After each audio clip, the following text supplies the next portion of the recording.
Okay, let me do it again. Yeah, that's the just thing say, about the "What's up, camera. guys?" Without the camera, you just have to get used to the camera. Yeah. Which is an art. That's that's the the hard difficult part. thing about vlogging Yeah, too. yeah. And with vlogging, you're out there doing it, so everybody's looking at you. That's the worst part. That's the worst part. I would not want to do vlogging. If I could be invisible and do a vlog. What's up, guys? Welcome to Good Quality Conversations. I'm Nesh. This is a space where we celebrate authenticity through meaningful conversations. Today we have our guest, Cierra, a very good friend of mine. Yeah, what's up, Cierra?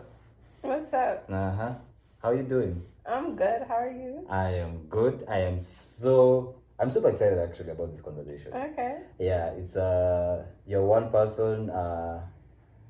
We met a few weeks ago, and the vibe was just there. Like there was no denying it. Yeah, and having this first episode with you is a great privilege. That's awesome. Yeah. I'm flattered. I'm flattered. You have to be, of course. Of course, you have to be flattered. What I was actually asked to do today is talk about our experience in life. Mm-hmm. Actually, our aim is to talk about creativity, the creative process, where you are, how it started, how it came about, and what you're expecting from it, and how it's enhanced your life. That's a lot. How it's enhanced your life as a person, being a creative person and being a person who's out there. Yeah, so let's just get into it and see where this conversation leads us. Okay. Yeah. So, what was Cierra as a kid? Like, where did you grow up? Okay. Tell me about yourself. So I grew up in the U.S., right outside of Philadelphia. It's like this big city close to New York and in the U.S., and that's where I grew up. So, yeah. Your dad is Kenyan, kind of Kenyan, I don't know, and your mom is American. Tell me about that. Like, how has that impacted your childhood? And all right, so my dad grew up in Kenya. When he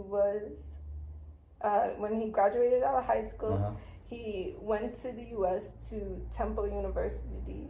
My mom went to the same college. So somewhere they met, I think it was at a club or something. They met at the club. And they met. Wild people. No, my mom wasn't wild. My dad was a little wild. I don't know. But my mom had a little wild side back then, I feel like. But after she grew older, that shit left. Yeah.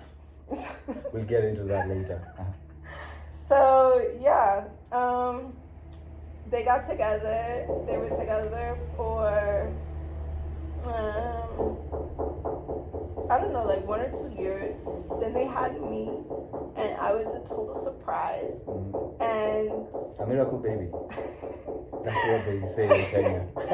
And and then my dad and my mom broke up maybe like a year later. And then maybe like I'd say like a year or two later after that, they both met people around the same time. And they both got married around the same time. And both people my mom was pregnant during her marriage, and my dad's wife got pregnant like right before she got married. So it was like 2 kids like right then. And it was just like, and then 2 years after that, both of them had another kid. Whoa, that's crazy. That's a really crazy story. It's like it was like a pattern. It was like it would happen on this side, and then it would happen on that side. And it was just like so much going on. Yeah. Wow, that's and I went from having all of the attention to like no attention. Having the attention. It was an experience, to say the least. Wow, that's a really that's a unique experience. You don't get to see that every day. The pattern. I don't believe in coincidences. So like, what's the transition when you're? How old are you? What else is crazy? So, they both married Sagittariuses as well. Like it was literally a pattern. Wow. Like it was like this side and that side, and both of them had kids already. So there was a kid on this side, a kid on this side, a stepbrother on this side, a stepsister on that side. Yeah. Wow. This is a and that experience. that sister was named Cierra, which rhymes with Cierra. It's Cierra. And Whoa. it was just like, I don't know, magic. There's magic in the world, and there's patterns, and it's just crazy. Super crazy. I'm a Christian, so I believe that's God showing that He exists. Yeah, I don't know. God is magic. Yeah. That's a really, really interesting story. So where do you head from that? Who do you stay with after the separation? Okay, so I stay with my mom. Mm-hmm. Yeah, my mom is business. Okay, now tell me about your momsy. My mom is a very serious person. She had to be. Growing up, it wasn't easy. So she grinded. Like, after high school, she grinded. She finished school. She went to law school. Oh, lawyers. So she graduated and then went to law school. Yeah. And then she had me right before she graduated law school. She carried me when she walked across the stage. Yeah. So then everything. And then everything happens. So how's growing up with mom? Like how's she? Like what the vibe do you get from her? Okay. What does she do? Like what do you feel? What style does she bring out? Like this is what happens. Yeah. How does her personality affect you? Before, in the beginning, in the beginning of my childhood, I was my mom's only child, right? And I was my dad's only child. So all of the attention is on me. They split up. When I'm with my mom, I'm the one that she focuses on. When I'm with my dad, I'm the one that he focuses on. You know what I mean? Yeah. They get married. The focus becomes divided because they got married. And they got married, and the other person had a child too. So it changed the dynamic completely. What are you feeling at that particular moment? Do you feel the momentum shift? Of course. But there was a difference. Is your mind able to calibrate that? Like, is your mind, there's something that's happened? Because you're a kid at that point. How old are you? Of course. Okay, so when they met, I was probably around maybe like 4. Oh yeah, that's I was young, but I understood what was going on. I understood what was going on. Yeah, but I forgot what I was going to say. You're talking about your mom. Yeah. And I was going to talk about the beginning, and okay, yeah, all the attention was on me, right? Yeah. They got married to people who had kids already, so the dynamic was crazy after that. Then I still got some attention though. Like, it wasn't like all the attention just went away. It was just like, okay, now I have to share attention. I'm not the only one. On my mom's side, it was a stepbrother. So it was me and my stepbrother. And I was like, okay, he's kind of cool. He got boy games. I like Barbies. Yeah. He likes different stuff. So you guys get along pretty well. We get along pretty well. Boys can be a little more rough. Yeah. And I wasn't used to that. I was like an only child at the point. Taking care of. Yeah. So that was kind of an experience. And then, it's just you're a girl, and then a boy comes, and it's just like, okay. That's a different dynamic. We have to watch boy cartoons half the time, and girl cartoons half the time. So it was a 50-50 thing. Yeah. In my household, I'm the firstborn. So like the girls actually are the last ones. The girls watched everything we watched, from wrestling to football. Yeah. They watched everything. I would have hated that. I would have physically despised you guys. Seriously. Because they get used to that. And actually, we were doing it so... I guess you get used to it. You grow up with it. You grew up, because, No, because I would hate it when he would change my fucking channel. But remember, you were alone. You were the only child for the longest time. Yeah. So there was the certain way you did your thing. That's true. That's true. In my household, we've grown up as a That's community. true. That's true. The span between the firstborn and the lastborn, the year range is actually 7 years. Okay, so that's a lot. That's a lot. Yeah, so and we're 5. It's 5 of us. So like it was like pop. Yeah, my mother finished everything once. Growing up like that as a community. Ever let them have their I'm a kid, they're a kid. I'm 4, they are kids. Okay, so like but when you guys got older, did it kind of shift? Like I think we kind of got used to it. We got used to the, what do you call it, the way life was. Because like we just did everything together. So it never together. changed? I don't think it's changed. Recently, right now, it's when I feel like my sisters are actually now going out and getting their own identity. They're actually doing a fantastic job. They're doing their own what? Yeah, they're doing their own thing. They're finding their own identity and who they really are as people. And that's a really, really beautiful thing. Yeah, watching but about them do the that. shows. The shows. Yeah, we watched it. Does that happen still to this day? We now have phones. Now everybody can go in his own world. We don't watch TV together. Okay. Now everybody's doing their own thing. Okay. That's how we've evolved. But we started out as like a community. That's why there's a deep connection I have with my siblings because we did everything together. Yeah. We grew up together. We practically raised each other up. Yeah. So that's the difference between my house and your household. Yeah. Now going back to that, it was a 50-50. That's a really interesting thing because I've never actually experienced a 50-50 thing in yeah, you're gonna watch girl cartoons. It was just so I'm gonna much watch boy going cartoons. on. It was just so much going on. So that's that side. And then on the other side you have a girl and that was a different experience. The boy was 5 years older than me. So he was like more grown, like not teen, but like just 5 years older than me. So if I was 4, he was 9. Oh. You know what I mean? And then the girl was 2 years younger than me. So if I was 5, she was 3. So that was different. And her dad wasn't really in her life that much in the beginning, in the early stages.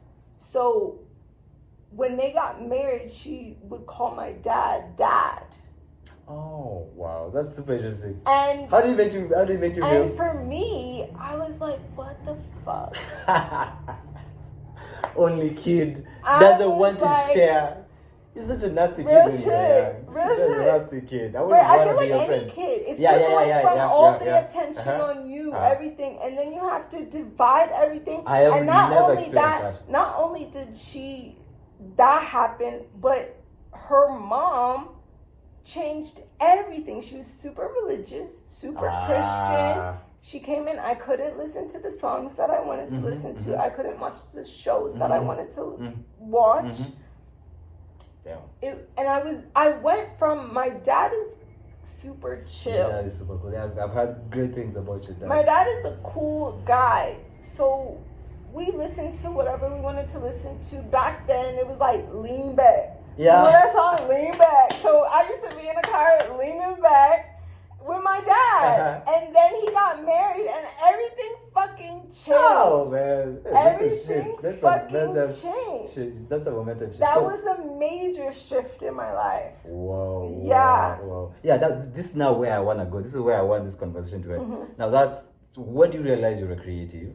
And how does your parents' relationship affect that? Like your dad, he actually changed because of him getting married. And you had a mom who was super, super uptight. Okay, so when do you realize, okay, I love creativity, I love doing artwork, I love videos, my dad and my music. Mom changes did not affect my creativity. So my dad became more distant when he got married. Because it was a lot going on. It wasn't just one-on-one anymore. It was, she had a kid and then they had a kid together. So it was a kid and then 2 years later, another kid. You know what I mean? So he just became more distant and I would only see them on the weekends. And on the weekends, he just wanted to chill out, watch TV. And I had other kids to play with now. So I would be playing with Cierra. So but part of me didn't like Cierra in the beginning. Because of everything. I didn't like her mom. I didn't like her. Yeah. So it was just like, I didn't like the situation. Yeah, you didn't like the situation. Slowly, Cierra grew on me first. Mm-hmm. You know, and I started just playing with her. We would play Barbies. You know, she was the person that I could really just play Barbies with and play dolls and play house. We were like the typical gets young better. The story girl. starts becoming better. But while that's happening, my dad is also distant from me. So we're not as close as we used to be, right? So that happens. And then on my mom's side, our relationship with every kid, she just got more distracted. Wow. So in the beginning, I had all the attention. Then she had the next kid, and I still got attention. Mm-hmm. Like I still had the big birthday parties. Mm-hmm. We would all go to the park. Mm-hmm. She would invite everybody. She was like best mom, best mom in the beginning. Mm-hmm. But it's crazy when you go from that and then you slowly get less attention. Yeah. Slowly get less and less. And less, yeah. And it was happening on both sides. So that was the beginning of my trauma. Damn. Because I'm slowly losing both parents. At the same time. Yeah. And yeah. Yeah, so now we go to, we talked about and my creativity. Yeah. So during that time, my mom, also in the beginning, she was putting me into anything that because she was like best mom in the beginning, right? So she was putting me into any different activities, seeing if I would like it. Ballet, karate, gymnastics, dance. And I love dance. Anything. And then I started basketball. I loved basketball. I really took basketball serious. Then I just stuck with basketball till like middle school time, right? Before middle school. Then middle school happened. I hit puberty. Also before that, I was also very creative. I loved to dance and sing and do karaoke and watch music videos and watch movies, and like I loved the artistic creative side of life. And actually most people think that when you love watching movies, you love watching videos, you instantly become a creative. But for you, actually talking to you actually see the creative side, the creation process. And that's you rarely get people who are like that, and that's why it's interesting really to talk to you. What do you mean by that? Seeing when you see it from a creative side, you actually now have to decipher everything. And you're like, how the hell did he do this and how? Like, there's usually that aspect to it. Not most people actually see that.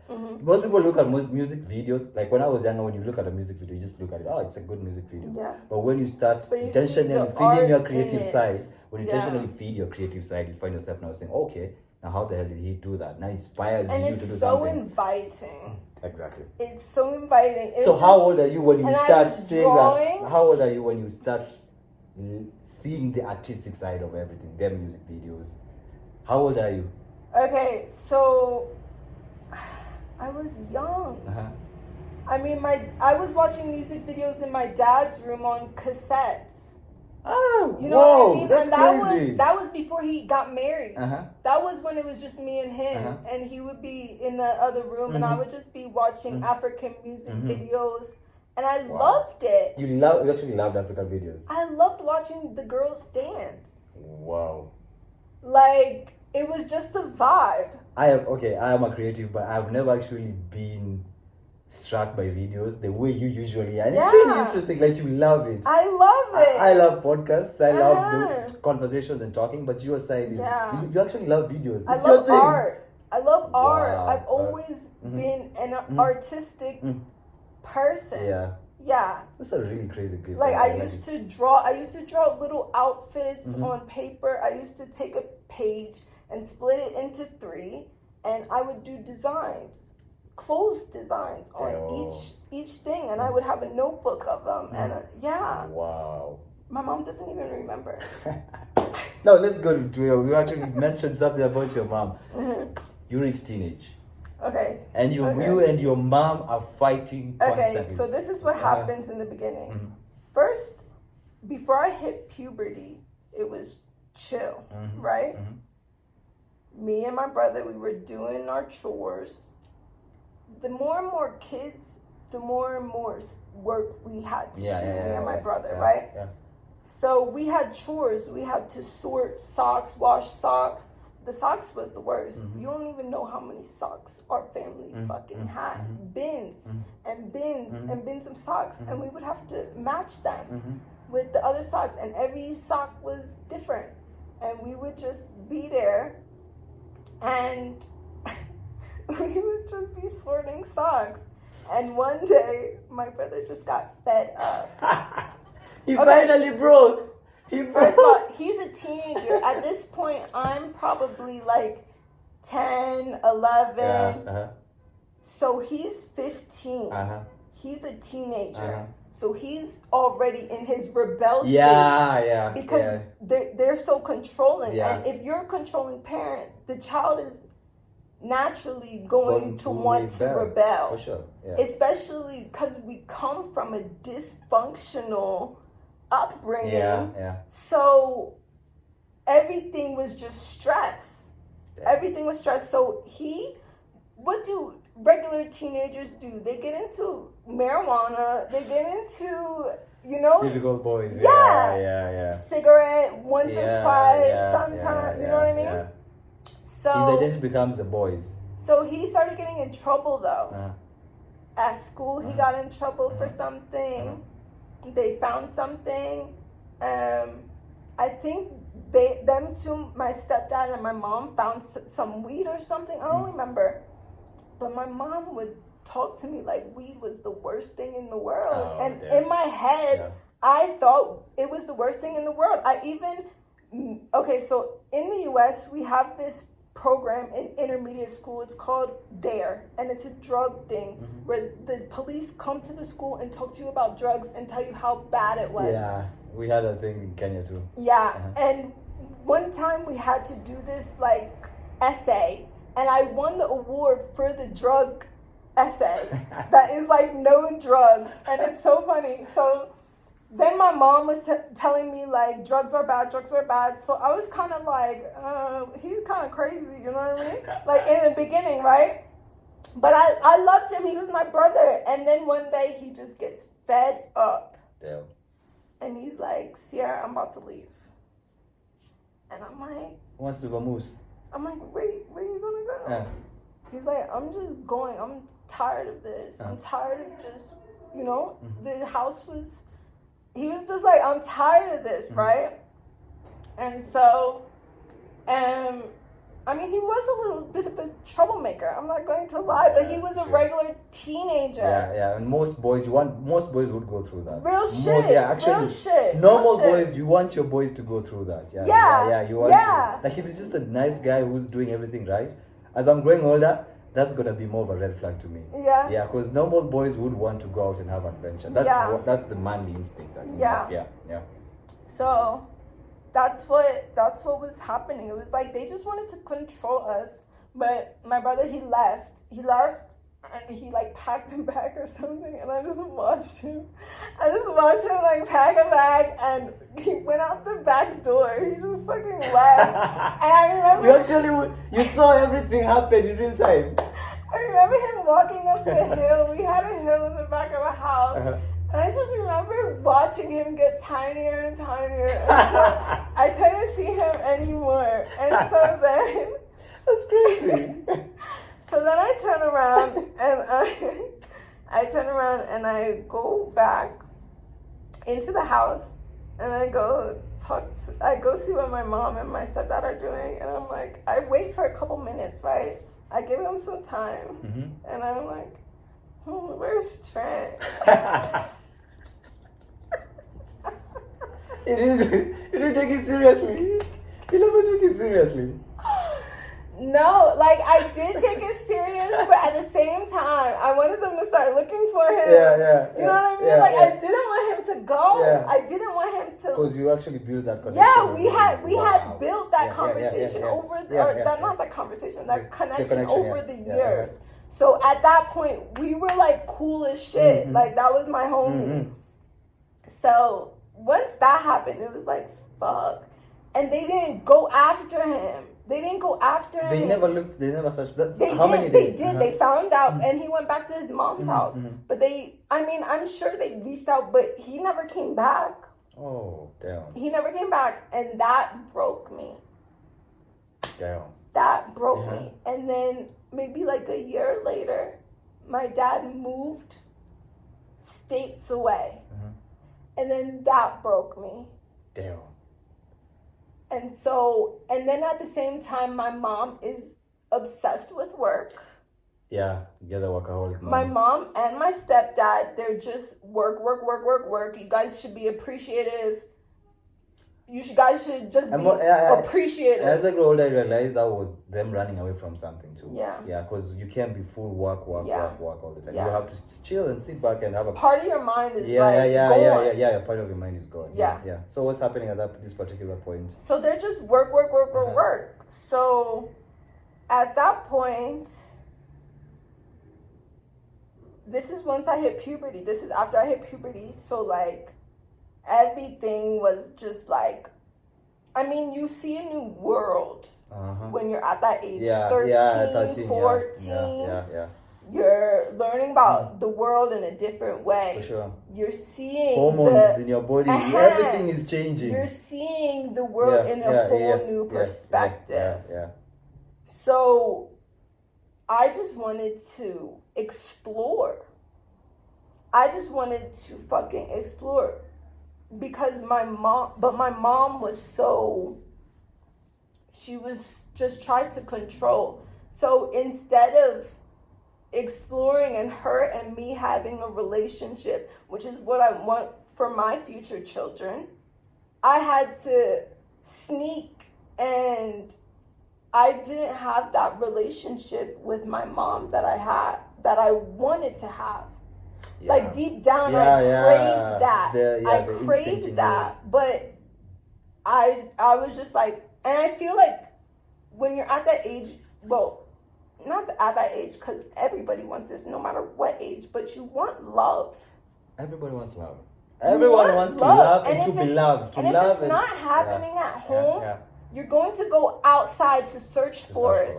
Yeah, that's super. You're going to go search for it. So whether it was friends, boys, anything, I just wanted to go explore life, because I was not having fun at home. Yeah. I did not want to be at home. Hey, super sad to hear that you didn't want to be at home. No. Home is supposed to be a safe space for you. For everyone. Home is supposed to be a getaway. And if you don't create, as you have said, don't create that safe space in the home, then you won't be able to get it anywhere else in the world. And the family is a very important unit, actually. Yeah, it definitely we underplay the importance and role of the family. It definitely is. Just the relationship. The connection. Is very important. Yeah. So at that moment with your mom, what's happening now? And the mother connection is the most important. And I lived with my mother, and it wasn't that. It was distraction. She was distracted. So, like, of course, I'm just going to go explore life. Yeah, for sure. Like, what the fuck? So, that's what happened. And I started getting into trouble a lot for little stuff, for me exploring, for me taking those steps as any child would. Yeah. And I started getting punished harshly for just exploring a little bit. Okay, can you give an example of what one thing was you got in trouble for? Okay, so... Was it boy problems?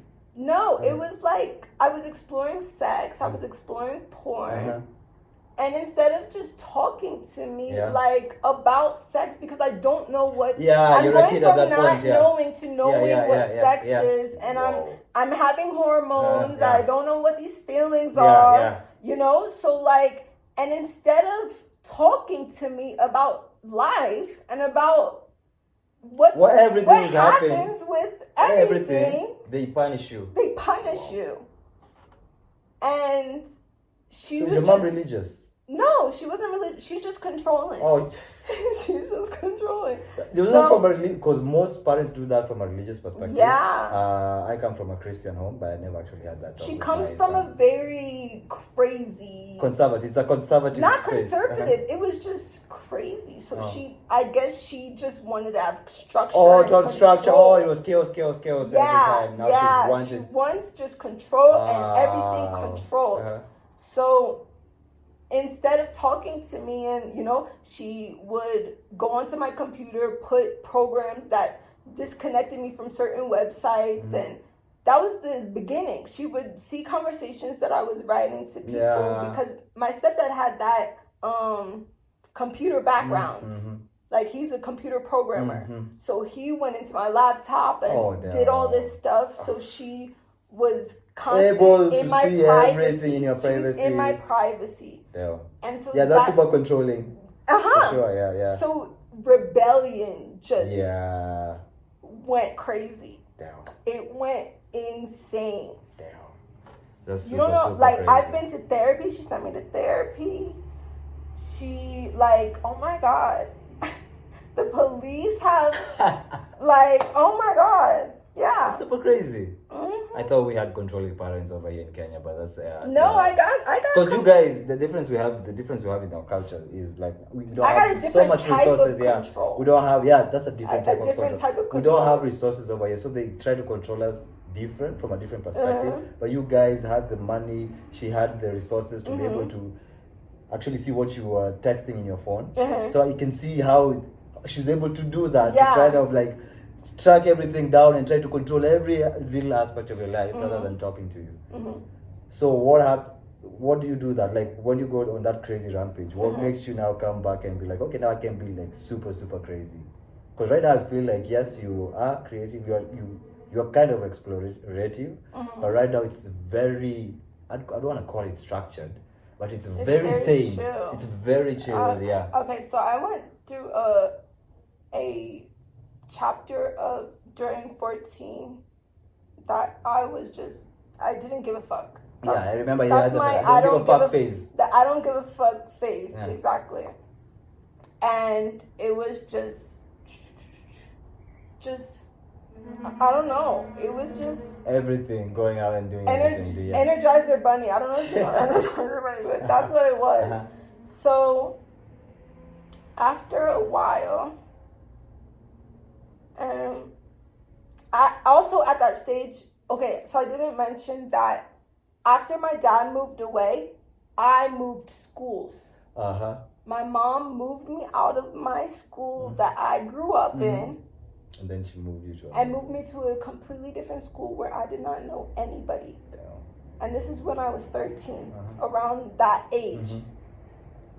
This is a big part of my life. Like, you know how they both split up and got married? That's a big part. This is also a big transition of my life because I don't have anybody. Damn. My brother left. My dad gone. Moved stays away.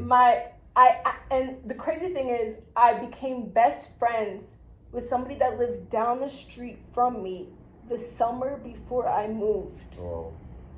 I had such a deep connection with to her. To the person. And then moving, it was in the next neighborhood. Oh damn.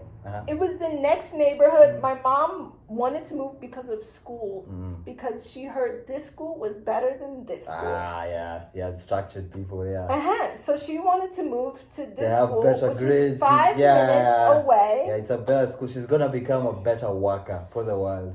And so we moved, and like I said, this transition was rough. I mean, it was a big one. I started getting bullied. Yeah. Oh. Yeah. So I moved. All that is happening, and I'm also getting bullied at my new school. The girls don't like me. Damn. The girls don't fuck with me because I'm crazy. Because I don't give a fuck. Because you don't give a... Because I'm in that era. Everyone in your space knew. Everybody knew. Like it was... Everybody knew right when I got into that fucking school. Actually, first of all, when you mentioned it, I thought like it was like... I knew like I didn't give a shit about anything. But there was a way that I kind of played it that people didn't know. People knew. People knew. Because I didn't give a fuck. People knew because of that. Yeah. So the girls didn't like me at first. So I had a rough time with the girls. And I got bullied. They wanted to fight me at one point. Yeah, they wanted to fight me. And yeah. And of course, I was not telling my mom. Yeah, there was no one you were speaking to. Because I didn't have that relationship with my mom. Yeah. So I wasn't telling my mom in the beginning. I was just suffering. And so because I was suffering at school, and then I would go home and I would suffer, I would want to leave. I would want to go hang out with the kids that went to the other schools around that area. So I would go to the park. I would go to the mall. I was just going out, you know? Okay, now let's fast forward. I want us to fast forward to now when everything now cooled down. Okay. If I'd say that word. What's the ticking... What makes you like be like, okay, now this is super crazy. Now I really like need to chill and I really now like to find myself and be self-aware and be... Okay, so I was getting bullied, right? Then the one day I finally told my mom. I finally told her. And she, of course, the controlling mother of her popped out. I told her I didn't want her to do anything. Of course, she's not going to listen to me. So she tells the guidance counselor. She calls the guidance counselor. She tells the guidance counselor she wants to have a meeting with the main girl that was bullying and her mother and my mom. So we had a meeting. We hashed things out. Things were good. So that was the very beginning. But I still wasn't chilled out yet. So then maybe a year goes by, because this is like 8th grade. Then I start my freshman year. My freshman year was bad grades, terrible. I was not focused. For sure. So, and I was going to different therapies, and they were telling my mom like I had ADD and stuff, and like ADHD. And that's, not ADHD, but ADD. It's the if you take the hyper out of it, it's ADD. Disorder. Yeah. So it's like I can't focus in school. So at that point, I had gone to multiple therapists. One therapist, actually, it was so funny because I would go to different therapists. One thought I was like insane, wanted to say all this stuff about me. Like she was it was an old white lady. And so then I go to this guy. He's like mid-age. White guy, and I'm telling him like everything I'm doing, and he's like, "You're a normal teenager." He actually got that right. Me, You're a normal teenager. You're just trying to explore. You're just doing the things that normal teenagers do. And my biggest mistake was telling my mom after a couple sessions that like he said I'm just doing normal teenage stuff. Like you're doing and she. I didn't go there and again after that. She didn't take me because she was like, what the fuck? So then I there has to be something wrong about her. So then I went to another therapist. And this therapist was just super chill. He didn't say you're doing normal teenage stuff. This was the next year, so I kind of wasn't doing as crazy stuff. So we would just talk normal, and I would just tell him about school. He would ask me like, about the relationship with my mom, but he didn't go deep. That's the only thing that I feel like if he went deep, he would have solved a lot more. But he did like the surface level thing. Like me looking back now, I can see that if he would have gone deeper, things would have resolved better between me and my mom then. Yeah. So, he says I have ADD, and he starts giving me medication for ADD. And so now I'm focusing in school. I'm pissed off though because the medication is making me a little pissed off. The side effects. Yeah. So They actually put you on medication. Yeah. So I was on medication while I'm in school, focusing on my grades go up. Oh, it actually works. Yeah, the meds work. I was focused. I was focused in school, so I'm getting A's. I'm getting A's and B's. A while later, years later, I stopped, and I was still getting good grades. Like it wasn't, but they would just make me so mad. So I had to stop taking them because the side effects were crazy. There were side effects. Wow. Yeah. So although it works and you get good grades, there's an aspect of your life that also goes that isn't actually. But after I started becoming focused and more of my analytical mind, I started becoming friends with different type of girls. And call that balancing. You actually now had what actually those meds did, they activated your order, the structure, and because I do believe everyone has that. Everyone has their creative, chaotic side, and everyone has their order, analytical, structure side. It just brought me out of that crazy the chaos. Through. You can't live in chaos every time. You can't be spontaneous every time. You can't be going out there. It's a crazy lifestyle. Wow. You actually now start becoming friends with people who are I started and call them nerds. No, not nerds. They were the cooler black girls. Whoa. So I'm okay. Yeah, so I'm starting to hang out with that group. So like I haven't asked you this question. What about you're not white, you're not black, you're kind of mixed. What happens? But I always hung out with black people. Whoa. You never hung out with the white people. It's really interesting. You actually stay true to your because you're also a hybrid. Because my mom surrounded herself with black people. Okay. So like my stepdad was black. His family was black. Everything. That's super interesting. My mom comes from Philadelphia. Her black side, she still had connections to like cousins and stuff. So. And she raised me to see myself as a black girl. Wow, that's super interesting. Yeah. Because like now looking at your life, like you had to be balanced in every. You actually you are of a mixed race. Because that can affect your identity. Am I white? Am I black? What do I do with this? Yeah. It's actually cool to hear that now you spend most of your time with your black heritage. Yeah. It was a little difficult because I was the black girl when I was at the one school, and I would go to the other school, and it was a bigger population of black people at that school. So it was going from like barely black people to a lot more. So it was a cooler vibe. You had to be hip. You had to. People would be fighting. It was like it was a whole new world. It was a whole new world that I had just stepped into. And at first I didn't know I was in just crazy phase. And then, Yeah. Okay, now you start becoming friends with the cool black guys. What's happening now? Like, do you know, okay, I can't be too chaotic. Do you just have that realization or your life progresses too? Yeah, I realized that I can't be so crazy. Because people don't like so crazy. So I kind of hide that little part of me because I feel like that part could have just been a little bit more refined. Yeah. But instead, I kind of hid it more than I should have. I feel like now looking back, like I just hid it, But yeah. Hid what side exactly? What do you hide? I feel like it's the inner child. Because my inner child just likes to play all day. Yeah. And I couldn't play it like I was playing before. Yeah. Because even though I was going crazy, I was also in a play type of vibe. And then I had to get more serious, And then after high school, I got more free. I felt more free because I didn't have that high school. I wasn't going to high school every day. People weren't seeing me every day. So I got a little bit free, and that's when I started my YouTube.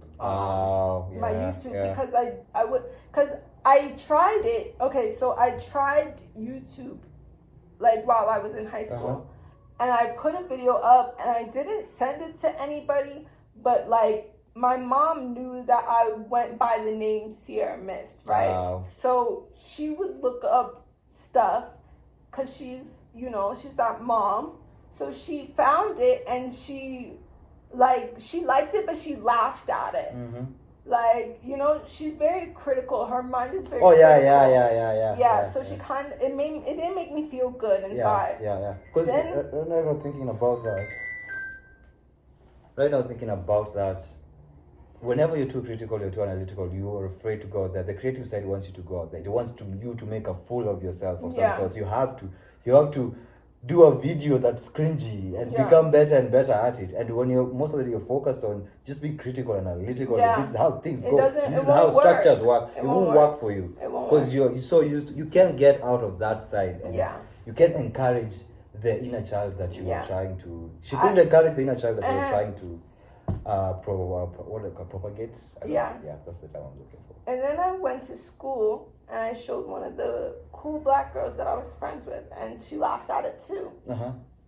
So at that point, it really did not feel good inside. I kind of lost that motivation I had for it. I did like 5 different videos, and then I was just like, you know what, I don't want to do this anymore. So I pushed it down. I got out of high school, and that's when it kind of came back up, because I realized, like, you know what, I don't care. I don't care anymore. These people are out of my life. So I stopped caring. You say you have to. There's a book I'm reading. It's called Subtle Art of Not Giving a Fuck. There are points and times of life you really have to turn the giving a fuck button down. Especially in creativity and in the process of trying to create something. You really have to shut your mind off from the critics. You really have to focus on what you really want to do. And you have to practice it, because it's not easy. It's because not in easy. this society that we are, as you mentioned earlier, it affects you. They hate the comments, the criticism. This, like, what are you trying to do? Why are you doing this? Like, and that's going to happen. That is definitely going to happen. It's inevitable. I feel like you also had kind of that. It was so easy for you because you already had that I don't give a shit attitude before. You had that phase when you're teenage years. Now you turn that back on and use it well. But because I went through the bullying, it pushed my inner child away. It really, all that, the fights with my mom being critical on me. Like, I would tell her I wanted to do YouTube, and her just like, you know, you should go to school, the whole school thing, you know, parents. So she was fighting that, and you, I mean, kind of like died. Once I got out of high school, that's what she was doing, because, I mean, once you're out of high school, you're not really doing anything else. So if I'm saying that I'm going to be a YouTuber, she's like, okay, let me see. Like, are you getting followers? Yeah. I mean, I was getting them, but I feel like over time, I don't know, my inner child, and then the spiritual thing happened, that journey happened, and then that was a whole other journey, and but I'm just going through the journey. Going through the journey. Oh wow, that's a really, really interesting experience to have.